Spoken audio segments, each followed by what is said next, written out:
Ce journal vous est offert par la BCDC.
Il y a 50 ans, mourait Patrice Emery Lumumba, le père de l'indépendance du Congo, un homme, un héros, un révolutionnaire, une idéologie. On en parle dans ce journal avec Jules Kidinda. Et puis ce jour, les Congolais se rappellent également de l'impressionnante éruption volcanique du Nyiragongo il y a 10 ans dans la ville de Goma au Nord Kivu. La catastrophe occasionna le déplacement de 500 000 personnes, 45 morts et des dégâts matériels inestimables. Nouvelle édition du journal, bienvenue à tous sur la Télé 50. 17 janvier 1961, mourait le père de l'indépendance du Congo, Patrice Emery Lumumba, celui qui eut le cran d'affronter les colons belges et leur arracher la souveraineté du Congo, devenue aujourd'hui République démocratique du Congo. Il fut aussi le premier ministre du premier gouvernement après l'indépendance. Alors qui fut ce héros dont l'histoire est gravée dans l'esprit des Congolais? Réponse dans cet élément de Graça Lambo.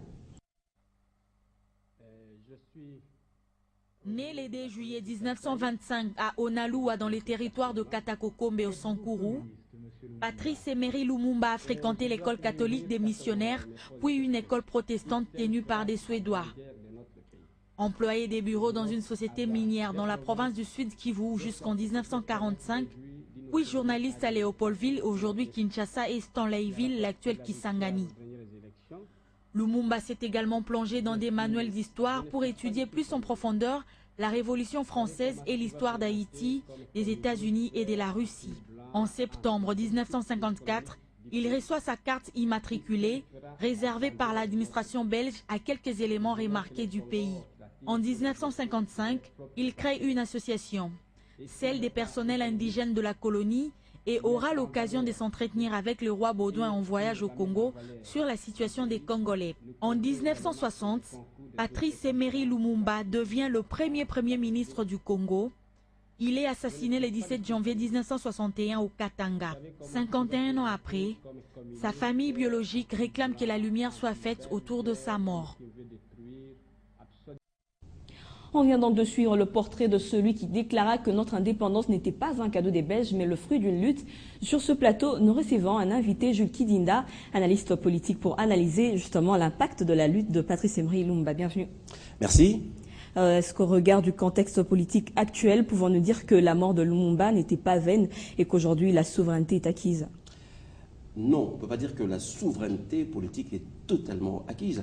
Il est vrai que la RDC, après avoir organisé à elle-même 95% du processus électoral, affiche une marque de souveraineté politique. Mais cette souveraineté politique fait déjà peur aux avocats de l'interventionnalisme occidental qui commence déjà à menacer cette souveraineté. Pourquoi?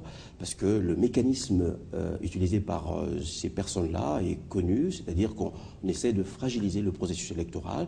On le fragilise comment? On le fragilise en parlant beaucoup d'irrégularités et surtout en utilisant un outil qui est connu, qui est une recette qui est connue, qui est vieille comme le monde, c'est-à-dire en essayant de parler dans les coulisses la nomination d'un intermédiaire qui aurait pour charge de faciliter la formation d'un gouvernement d'union nationale. En somme, ça voudrait dire forcer les vainqueurs et les perdants d'un vote à former ensemble un gouvernement. C'est en cela que la souveraineté politique est menacée et donc il faut faire attention.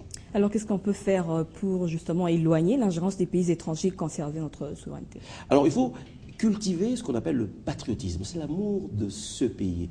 On sait très bien que c'est la solution à tout, parce que déjà les politiques, ils ne font pas la politique pour eux-mêmes, ni pour leurs amis, ils font la politique pour améliorer le quotidien des Congolais. Lorsque vous cédez à la sirène de la communauté internationale qui veut absolument, là, semer un peu le trouble, quand on sème le trouble, quand on divise un petit peu, on essaie de créer une crise qui n'existe pas. En fait, il faut savoir toujours, quand on crée une guerre, on crée une crise, il y a toujours derrière des gens qui en profitent. Ce n'est pas, souvent, ce n'est pas les Congolais, ce ne sont pas les Congolais qui sont les premiers bénéficiaires. Donc il faut absolument que dans ce pays, on cultive cela, qu'on soit d'abord amoureux de ce pays, que dans toute négociation, dans toute démarche, que l'intérêt national passe avant l'intérêt privé. Alors, il y a les enfants de Lumumba qui demandent à ce que des enquêtes soient menées sur la mort de leur père. Est-ce que vous croyez qu'ils pourront obtenir les résultats escomptés, puisque ça fait longtemps qu'ils demandent des enquêtes et jusqu'à présent, il n'y a rien? Oui, juridiquement, ils ont raison. Parce que lorsque vous connaissez l'auteur d'un assassinat, l'auteur d'un accident, juridiquement, il vous est possible effectivement de demander réparation à cet auteur-là. Oui, aujourd'hui, à partir du moment où les dossiers qui étaient maintenant mis à la disposition, qui peut être mis à la disposition de la famille en tout cas, démontre effectivement la part de responsabilité de certains États, notamment la Belgique par exemple. Oui, la famille Lumumba est en droit de porter l'affaire devant la justice et a beaucoup de chances effectivement d'obtenir réparation de cette perte-là, perte pour nous tous. Et l'État congolais peut dans cette instance, dans ce procès, se porter partie civile parce qu'effectivement nous autres, nous avons souffert de cette disparition brutale de Lumumba. Oui, est-ce que nous pouvons nous dire aujourd'hui, 51 ans après, que l'idéologie de Lumumba est toujours prônée? Oui, je pense que, je dis 75 ans après le colonialisme et 36 ans après une dictature coloniale et 5 ans de guerre, d'agression, on peut considérer qu'aujourd'hui, effectivement, et avec le président actuel, avec certains jeunes qui montrent effectivement que la défense de l'intérêt national prend de plus en plus forme. Je le vois, je peux citer notre partenaire, enfin notre ami, un média, Télé 7, qui souvent organise des débats sur la non-balkanisation du Congo. Ça a toujours un but, un sens, c'est-à-dire essayer de rappeler à tous nos enfants, à nous autres, la défense d'abord de l'intérêt national de notre pays. Merci, M. Jules Kidinda. Je rappelle que vous êtes analyste politique sur Télé 50. Je vous en prie, madame. Merci. Et puis aujourd'hui, on se rappelle également de l'impressionnante éruption volcanique du Nyiragongo. Il y a 10 ans, cette éruption avait détruit le centre-ville de Goma, dans l'est de la République démocratique du Congo. Aujourd'hui, Goma vit toujours sous la menace directe de ce volcan actif qui contient un lac de lave en fusion. Retour sur cet événement. Du 7 janvier 2002, il est 5 heures du matin, 3 coulées de lave dévalent la pente du Nyiragongo, situé à 22 km de la ville de Goma. L'aéroport de Kavumu est la première infrastructure à être touchée et la piste est coupée en deux. La lave s'approche de la ville et attaque Goma en plein centre. Elle descend par l'avenue principale, brûlant tout sur son passage, élargissant parfois aux rives adjacentes avant d'arriver au bord du lac Kivu.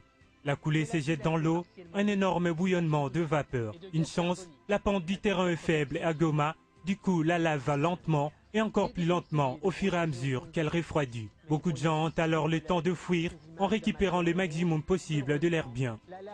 La catastrophe provoque le déplacement de 500 000 personnes, mais finalement assez peu de victimes au regard de son ampleur. On compte 45 morts et les dégâts matériels sont inestimables. Pendant les jours qui suivront, Goma vivra dans l'angoisse d'une émanation du gaz méthane emprisonnée au fond du lac. Elle ne s'est pas produite. Aujourd'hui, comme dans toutes les villes volcaniques du monde, on a reconstruit partout sur la coulée en attendant la prochaine éruption. Les problèmes humanitaires du Kasaï occidental sont désormais une préoccupation du Comité international de la Croix-Rouge. Confirmation donnée par la chef de la mission de cette institution dans le Kasaï occidental, Péressi Louard. C'était à l'issue d'une audience lui accordée par le gouvernorat de cette province la semaine dernière. Nous y reviendrons. Dans le reste de l'actualité, le procès de Hosni Moubarak a repris ce mardi au Caire pour entendre les arguments de la défense qui dispose de 5 jours pour plaider la cause du président égyptien déchu. Arrivé une nouvelle fois allongé sur une civière au tribunal, Moubarak est accusé de meurtre et de corruption. Les procureurs ont demandé la peine capitale. La même peine a été réclamée pour son ministre de l'Intérieur de l'époque et 6 anciens hauts responsables. Environ 850 personnes ont été tuées durant le soulèvement de janvier-février 2011. Les avocats de la défense ont jusqu'à la mi-février pour plaider les cas de tous les prévenus avant un verdict dont la date n'est pas encore connue. Un nouvel ouvrage sur le marché du livre, Bela Wenda, du professeur Mutombonkulu Tsenga. Un des membres de l'Union des écrivains du Congo, Mutombonkulu Tsenga, a présenté hier son nouvel ouvrage qui est au fait un recueil de 25 poèmes. On retrouve des titres comme Le rêve du nouveau-né, Terre des ancêtres, La grand-mère, L'arbre à palabres. À travers ce recueil, Mutombonkulu Tsenga s'efforce donc de transmettre le génie littéraire congolais dans le monde. Vous pouvez déjà retrouver ce recueil de poèmes sur le marché du livre. Sur le continent, la secrétaire d'État américaine Hillary Clinton est arrivée hier lundi en Côte d'Ivoire, deuxième étape de sa tournée ouest-africaine après le Libéria. Pour les Ivoiriens, la visite d'Hillary Clinton à Abidjan est synonyme d'un retour à la normalité dans le pays. Charlotte Ibwaba. Pour les autorités ivoiriennes, la visite d'Hillary Clinton à Abidjan est un signe des plus qui marque le retour de la Côte d'Ivoire sur la scène internationale. C'est le deuxième chef de la diplomatie américaine à fouler le sol ivoirien. La première fois, c'était il y a 25 ans. Hillary Clinton sera reçue aujourd'hui par le chef d'État ivoirien. Les deux personnalités parleront de restauration de l'état de droit, de justice, de sécurité et des relances économiques en Côte d'Ivoire. En matière de restauration de la justice, Washington a déjà déboursé 400 millions de francs CFA destinés à faire fonctionner 15 tribunaux ivoiriens réhabilité après la crise post-électorale. Selon le porte-parole du gouvernement Bruno Koné, c'est la preuve que la Côte d'Ivoire est à nouveau fréquentable et c'est un signe que la normalité des retours dans le pays. En sport, après plusieurs mois de silence, la Fédération de volleyball du Congo a donné hier lundi le coup d'envoi de la 8e coupe de la FEVOCO. C'est au stade des Martyrs. Plusieurs sportifs congolais étaient présents. Kadikulab. Un seul match était à l'affiche de cette 8e édition de la Coupe de la Fédération des volleyball du Congo, lundi au stade de Martyrs à Kinshasa. Les volley club Force Terrestre de la capitale a battu un autre club de Kinshasa, Espoir, sur le score de 3-7-0, soit 25-9, 25-15 et 25-19.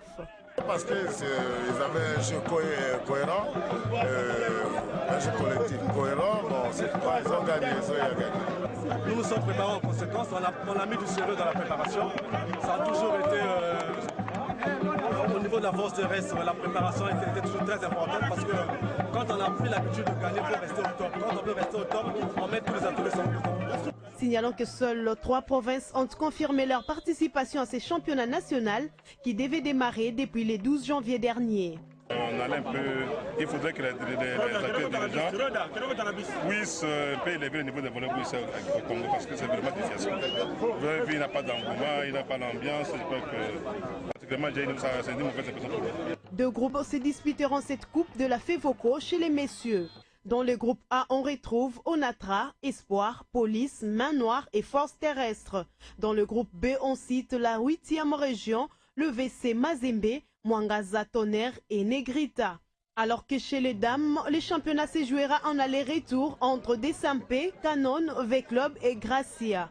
La deuxième journée prévoit ce mardi au stade de Martyrs, 5 matchs dont 3 chez les messieurs et 2 chez les dames. Et puis, championnat d'Afrique de handball au Maroc, bonne prestation de la RDC. Les sélections masculines et féminines n'ont pas gagné hier pour la dernière journée, mais ont obtenu leur ticket pour le prochain tour. Les messieurs ont été battus par la Tunisie sur la marque de 32-20, mais sont tout de même qualifiés en quart de finale où ils affrontent cet après-midi l'Algérie, tandis que les dames ont fait match nul de 28-28 contre la Côte d'Ivoire et sont également qualifiés en quart de finale. Fin cette édition du journal. Merci de votre fidélité et de nous suivre également sur Internet. Restez avec nous, la revue de presse est tout de suite.